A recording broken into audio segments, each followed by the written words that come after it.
Che cosa chiedete oggi?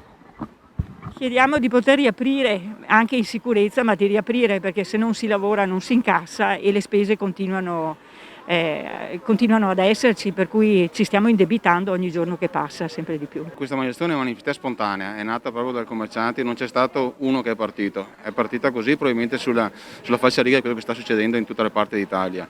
La cosa che mi colpisce molto è che vado via alle manifestazioni in genere spontanee, anche se come vedi tutte quante ben seguendo le distanze di sicurezza e quant'altro, solo 3 volte vado via si è movimentata, che io ricordi, per l'ospedale tanti anni or sono, per le banche e adesso. Questo significa praticamente che il commercio, le partite IVA sono esasperate.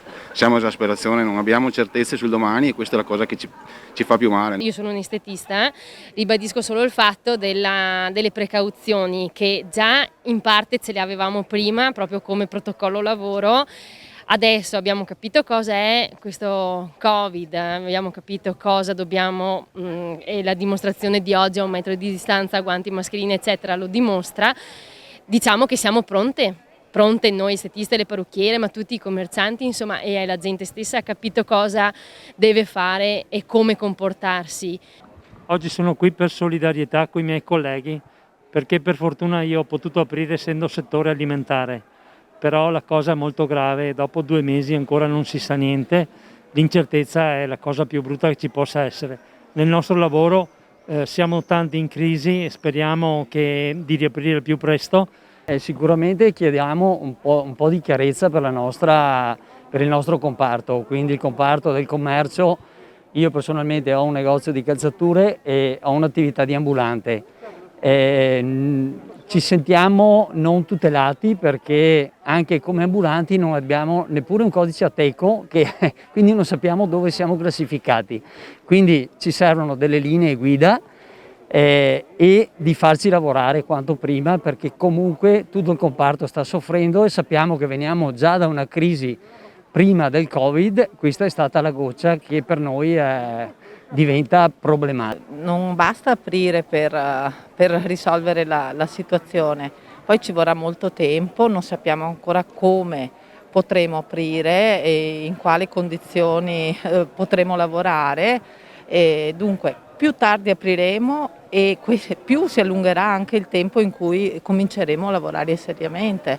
Ha un significato simbolico sicuramente molto importante per far capire a chi ci governa o sgoverna, non lo so, potrei usare anche un termine diverso, che oltre all'emergenza sanitaria c'è anche l'emergenza economica, c'è l'emergenza sociale, quindi noi dobbiamo trovare delle misure sicuramente idonee perché la comunità ricominci a vivere.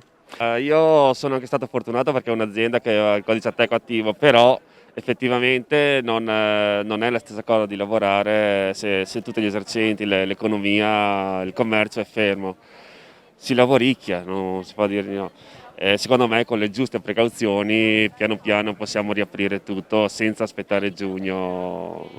Si cerca di fare quel che si può. Io mi sono attrezzata con la consegna di prodotti a domicilio, continuo a contattare le mie clienti, gli sto vicina e non le ho lasciate in questo momento.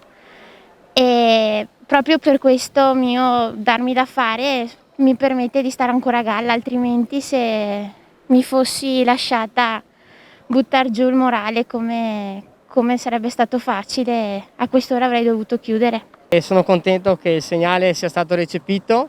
Siamo in forte difficoltà, personalmente sono chiuso dall'8 di marzo e non ho ancora una data certa per la riapertura. Le normative mi imporrebbero delle spese ulteriori oltre agli incassi che adesso non ho e quindi siamo veramente all'osso, abbiamo proprio delle grandi difficoltà a riuscire a pagare i fornitori, a pagare i dipendenti. Io non sono una partita IVA, però sono venuto a venire qui per cercare di dare un sostegno a quelli che hanno partita IVA, che sono veramente degli eroi in Italia, perché aprire una partita IVA in Italia è veramente da persone coraggiose.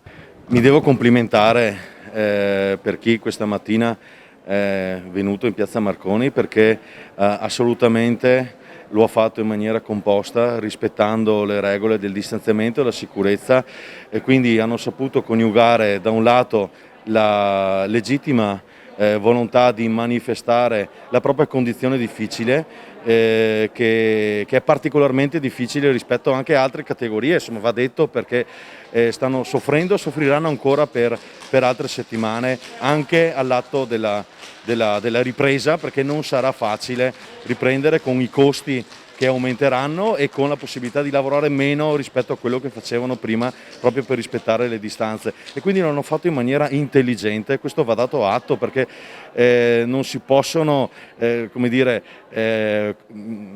unificare e dare una stessa opinione a tutte le manifestazioni. Questa è stata fatta in maniera intelligente, seria, efficace e nel rispetto di tutti.